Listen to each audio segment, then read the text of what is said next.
ಇದು ಈ ಭಾಗದಲ್ಲಿ ರಾಷ್ಟ್ರೀಯ ಹೆದ್ದಾರಿಗೆ ಮತ್ತೆ ರಾಜ್ಯ ಹೆದ್ದಾರಿಗೆ ಹೊಂದ್ಕೊಂಡಿರ್ತಕ್ಕಂಥ ರಸ್ತೆ ಇದು.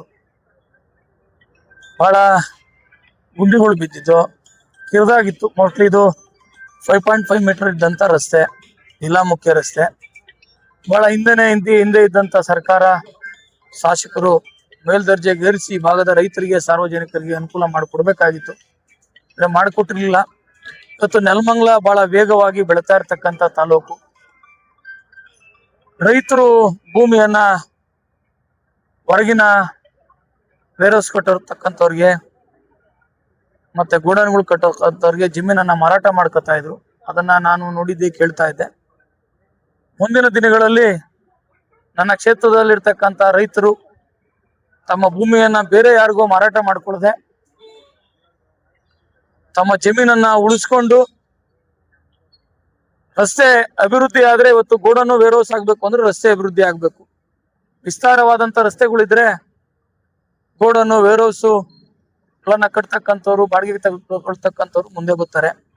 ಇದು ನಾನನ್ನು ಗಮನಿಸಿದ್ದೆ. ಹಾಗಾಗಿ ರಸ್ತೆ ಅಗಲೀಕರಣ ಮಾಡಿದ್ರೆ ರೈತರು ಮುಂದೆ ತಾವು ಆರ್ಥಿಕವಾಗಿ ಸ್ವಾವಲಂಬನೆ ಆಗಕ್ಕೆ, ಆರ್ಥಿಕವಾಗಿ ಅಭಿವೃದ್ಧಿ ಆಗಕ್ಕೆ, ತಮ್ಮ ಭೂಮಿಯನ್ನ ಕಳ್ಕೊಳ್ಳದೆ ಆ ಭೂಮಿಯಲ್ಲಿ ತಾವು ವೇರ್ಹೌಸ್ಗಳನ್ನ, ಗೋಡನ್ಗಳನ್ನ ನಿರ್ಮಾಣ ಮಾಡಿಕೊಂಡು ತಮ್ಮ ಬದುಕಿನ ಆರ್ಥಿಕ ಸ್ಥಿತಿಗತಿಗಳನ್ನ ಉತ್ತಮಪಡಿಸಿಕೊಳ್ಳಿಕ್ಕೆ ಸಾಧ್ಯ ಆಯ್ತದೆ.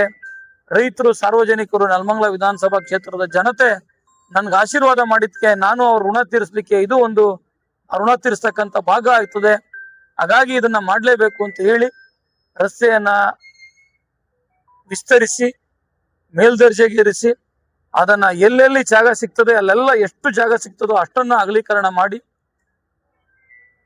ದ್ವಿಪಥ ಮತ್ತೆ 4 ಪಥದ ರಸ್ತೆ, 2 ರಸ್ತೆಯನ್ನ ಮಾಡ್ಲಿಕ್ಕೆ ನಾನು ಅನುದಾನವನ್ನ ಒದಗಿಸಿದ್ದೇನೆ. 12 ಕೋಟಿಗೆ ಕಾರ್ಯಾದೇಶ ಆಗಿದೆ. ಇನ್ನ 12 ಕೋಟಿ ಅನುಮೋದನೆ ಹಂತದಲ್ಲಿದೆ. ಇವತ್ತು ಭೂಮಿ ಪೂಜೆ ಆಗಿರ್ತಕ್ಕಂಥದ್ದು 24 ಕೋಟಿ ವೆಚ್ಚದ ರಸ್ತೆ ಅಭಿವೃದ್ಧಿ. ನೆಲಮಂಗಲ ತಾಲೂಕಿನ ಗಡಿವರೆಗೆ ಇನ್ನೂ 15 ರಿಂದ 20 ಕೋಟಿ ಬೇಕಾಗ್ತದೆ. ಆ ಅನುದಾನವನ್ನ ಕೊಡ್ತೀನಿ ಅಂತ ಹೇಳಿದ್ದೀನಿ. ಸುಮಾರು 50 ರಿಂದ 60 ಕೋಟಿ ವೆಚ್ಚದಲ್ಲಿ ಬಾಣವಾಡಿ ಕೆರೆ ಕೋಡಿಯಿಂದ ರಾಜ್ಯ ಹೆದ್ದಾರಿಯಿಂದ ನಮ್ಮ ರಾಷ್ಟ್ರೀಯ ಹೆದ್ದಾರಿ 75 ವರೆಗೆ ಕೆಂಬ್ಲಿಂಗ್ನಳ್ಳಿವರೆಗೆ ರಸ್ತೆ ಅಗಲೀಕರಣವನ್ನ ಮಾಡ್ಲಿಕ್ಕೆ ಇವತ್ತು ಭೂಮಿ ಪೂಜೆಯನ್ನ ಮಾಡಿ ರಸ್ತೆಯನ್ನ ಅಭಿವೃದ್ಧಿ ಮಾಡ್ಲಿಕ್ಕೆ ಚಾಲನೆಯನ್ನ ಕೊಟ್ಟಿದ್ದೇವೆ. ನಾನು ಮಾತನಾಡಬೇಕಾದ್ರೆ ಹೇಳಿದ್ದೀನಿ, ಗುಣಮಟ್ಟದ ರಸ್ತೆಯನ್ನ ಮಾಡಬೇಕು ಅಂತ ಹೇಳಿ, ಕಾಮಗಾರಿಯನ್ನ ಶೀಘ್ರವಾಗಿ ಪ್ರಾರಂಭ ಮಾಡಬೇಕು ಅಂತ ಹೇಳಿ ನಮ್ಮ ಸಹಾಯಕ ಕಾರ್ಯಪಾಲಕ ಅಭಿಯಂತರರಿಗೆ ತಿಳಿಸಿದ್ದೇನೆ. ಇದರಲ್ಲಿ ಕೆಲವು ಕಡೆ ಸ್ವಲ್ಪ ಜಾಗ ಸಿಗಲ್ಲ, ಕಿರಿದಾದಂತ ಜಾಗ. ಆ ಕಿರಿದಾಗಿರ್ತಕ್ಕಂಥ ಜಾಗದಲ್ಲಿ ಸಾರ್ವಜನಿಕರು, ರೈತರು ಒಂದು ಕನಿಷ್ಠ 5 ರಿಂದ 6 ಅಡಿ 2 ಕಡೆಗಳಲ್ಲಿ ಬಿಟ್ಕೊಡ್ಬೇಕು ಅಂತ ಹೇಳಿ ನಾನು ಮಾತನಾಡಬೇಕಾದ್ರೆ ಭಾಷಣದಲ್ಲೂ ವಿನಂತಿ ಮಾಡಿದ್ದೇನೆ. ತಮ್ಮ ಮುಖಾಂತರನು ವಿನಂತಿ ಮಾಡ್ತೇನೆ.